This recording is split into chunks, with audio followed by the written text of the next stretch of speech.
ওয়ালাইকুম রহমতুল্লাহ। আমরা 28তম বিসিএস এ আসা পাটিগণিত অংশ থেকে আমরা একটা ম্যাথ সলভ করব, যে 1 থেকে 100 পর্যন্ত পাঁচ সংখ্যাটি, 6 সংখ্যাটি বা শূন্য, এগুলা সংখ্যাটি কতবার ব্যবহৃত হয়েছে বা ব্যবহৃত হয় বা ব্যবহৃত হবে বা আসবে, আমরা সেগুলো জানার জন্য আমরা একটা টেকনিক ব্যবহার করতে পারি।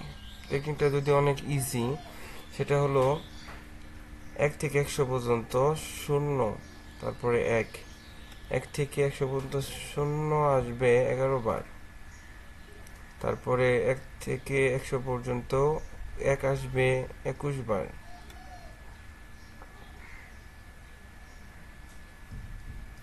তারপরে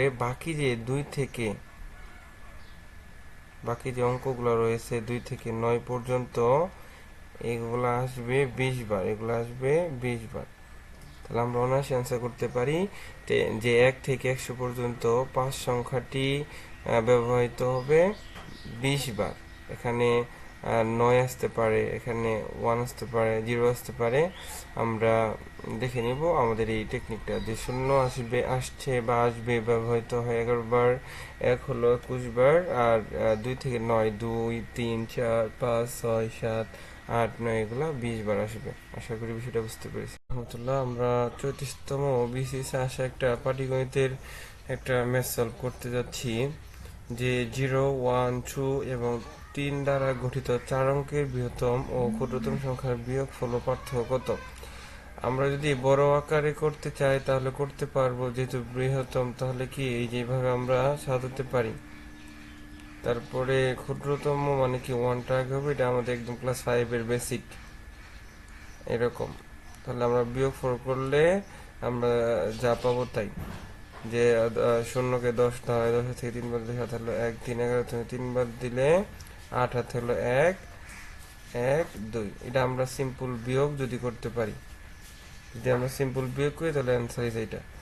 তো আমাদের যেহেতু আরো কম সময়ের মধ্যে কিভাবে করা যায়, আমরা তো দেখতে পারতেছি যে যে বড় বা বৃহত্তর ডিজিটটা কিন্তু 3000-এর মধ্যে হবে বা 3200 সামথিং, আর ক্ষুদ্রতম যে এটা হবে, সংখ্যাটা হবে, সেটা কিন্তু 1000-এর উপরে। তাহলে কোনোভাবেই কি 3000 থেকে 1000 বাদ দিলে কোনোভাবেই কি এই অপশনটা মানা যায়? এলিমিনেশন সিস্টেম, এই দুইটা বাদ।